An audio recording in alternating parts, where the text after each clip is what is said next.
Bismillahirrahmanirrahim. Assalamualaikum warahmatullahi wabarakatuh. Kami dari kelompok 4 akan menjelaskan materi kami mengenai perubahan sosial. Baik, jadi di sini ada beberapa materi yang akan kami jelaskan mengenai perubahan sosial. Yang pertama, pengertian perubahan sosial itu sendiri. Kemudian yang kedua, bentuk-bentuk perubahan sosial. Yang ketiga, yaitu faktor apa saja yang mempengaruhi perubahan sosial. Kemudian yang keempat, dampak yang ditimbulkan dari perubahan sosial. Dan yang terakhir yaitu perubahan sosial yang terjadi dalam lingkungan masyarakat. Yang pertama, pengertian perubahan sosial. Menurut Risailey, WordPress.com mengatakan bahwa perubahan sosial dapat dikatakan sebagai suatu perubahan dari gejala-gejala sosial yang ada pada masyarakat, dari yang bersifat individual sampai yang lebih kompleks. Kemudian, sedangkan menurut Al-Yahsan mengatakan bahwa ada beberapa pendapat para ahli sosiologi mengenai pengertian dari perubahan sosial. Yang pertama, menurut John Lewis Gillin dan John Philip Gillin, yang mengatakan bahwa perubahan sosial adalah suatu variasi dari cara-cara hidup yang diterima, yang disebabkan oleh perubahan-perubahan kondisi geografis, kebudayaan material, komposisi penduduk, ideologi, maupun karena adanya difusi dan penemuan baru dalam masyarakat tersebut.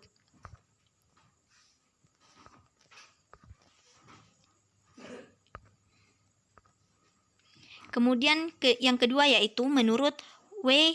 Kornblum, di mana ia berpendapat bahwa perubahan sosial budaya adalah perubahan suatu budaya masyarakat secara bertahap dalam jangka waktu lama, dalam buku Sosiologi in Changing World. Kemudian yang ketiga yaitu menurut Max Weber, yang berpendapat bahwa perubahan sosial budaya adalah perubahan situasi dalam masyarakat sebagai akibat adanya ketidaksesuaian unsur-unsur dalam buku Sociological Ratings. Jadi, dari beberapa pengertian di atas dapat disimpulkan bahwa perubahan sosial adalah perubahan yang terjadi akibat adanya ketidaksesuaian di antara unsur-unsur yang saling berbeda yang ada dalam kehidupan sosial, sehingga menghasilkan suatu pola kehidupan yang tidak serasi fungsinya bagi masyarakat yang bersangkutan.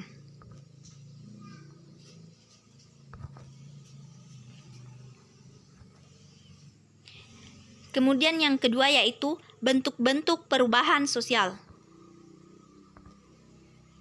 Nah, menurut Suekanto, perubahan sosial dapat terjadi dalam segala bidang yang wujudnya dapat dibagi menjadi beberapa bentuk. Yang pertama, dilihat dari sisi maju dan mundurnya. Dilihat dari sisi maju dan mundurnya, perubahan sosial dibedakan menjadi dua. Yang pertama, perubahan sebagai suatu kemajuan atau progres. Perubahan sebagai suatu kemajuan merupakan perubahan yang memberi dan membawa kemajuan pada masyarakat. Hal ini tentu sangat diharapkan karena kemajuan bisa memberikan keuntungan dan berbagai kemudahan pada manusia.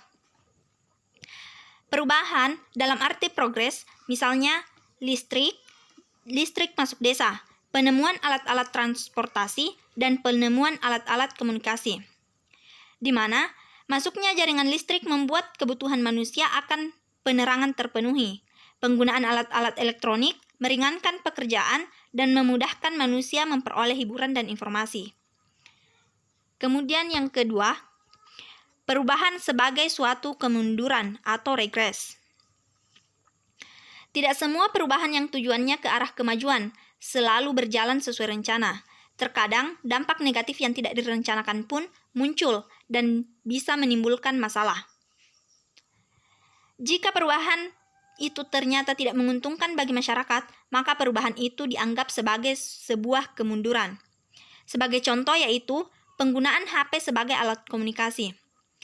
Penggunaan HP sebagai alat komunikasi ini diangkat sebagai contoh perubahan sebagai suatu kemunduran, karena HP telah memberikan kemudahan dalam komunikasi manusia, di mana meskipun dalam jarak jauh masih bisa komunikasi langsung dengan telepon atau SMS.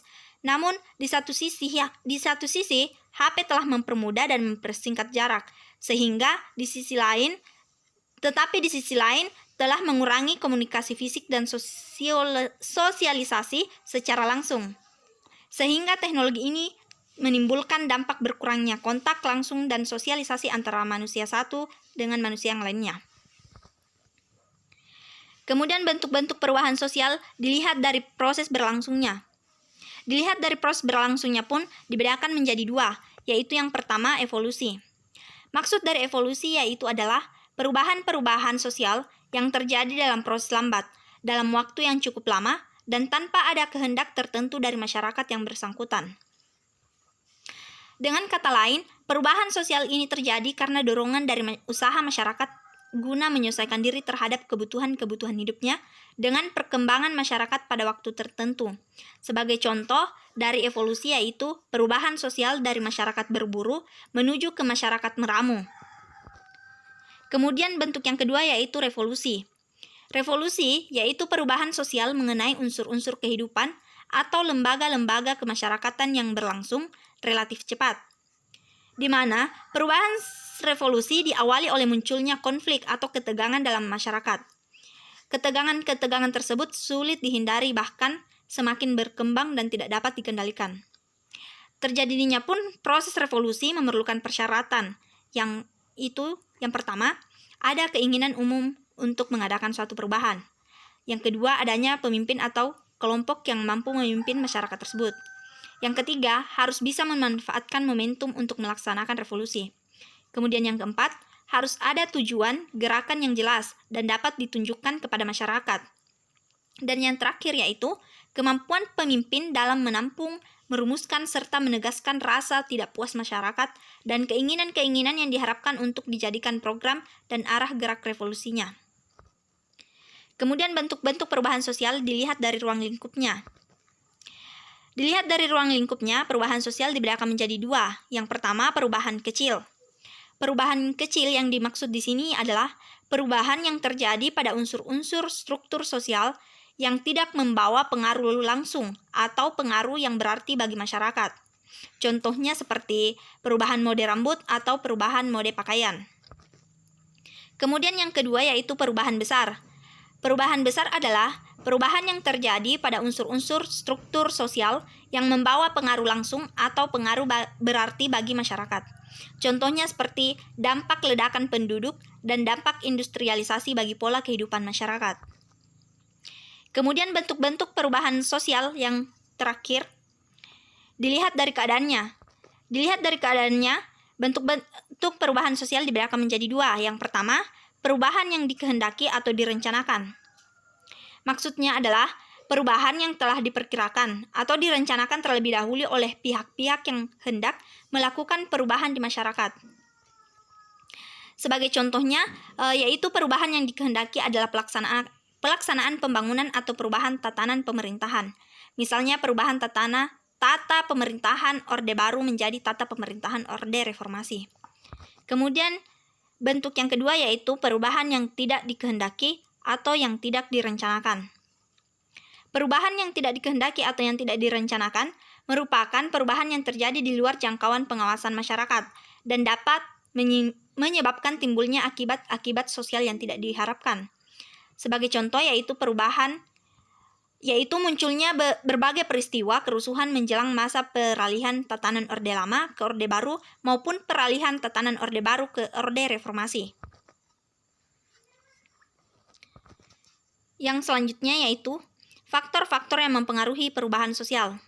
Faktor-faktor yang mempengaruhi perubahan sosial terdiri dari dua. Yang pertama faktor internal dan yang kedua yaitu faktor eksternal. Yang dimaksud dengan faktor internal yaitu faktor yang asalnya dari dalam diri seseorang atau individu itu sendiri. Di sini ada beberapa faktor internal yang mempengaruhi terjadinya perubahan sosial, seperti bertambah dan berkurangnya penduduk, adanya permusuhan, kemudian yang ketiga adanya penemuan baru, dan yang terakhir yaitu ada terjadinya pemberontakan atau revolusi dalam masyarakat. Kemudian faktor yang kedua yaitu faktor eksternal. di mana faktor eksternal adalah faktor yang asalnya dari luar diri seseorang atau individu. Di sini ada 3 faktor eksternal yang mempengaruhi terjadinya perubahan sosial, yaitu adanya perubahan geografis dan lingkungan, kemudian adanya peperangan dengan negara lain, dan yang terakhir yaitu pengaruh dari kebudayaan. Itulah yang dapat saya sampaikan. Materi selanjutnya akan dijelaskan oleh Saudari Ulfasari. Lebih dan kurangnya mohon dimaafkan. Wabillahi taufiq wal hidayah. Wassalamualaikum warahmatullahi wabarakatuh.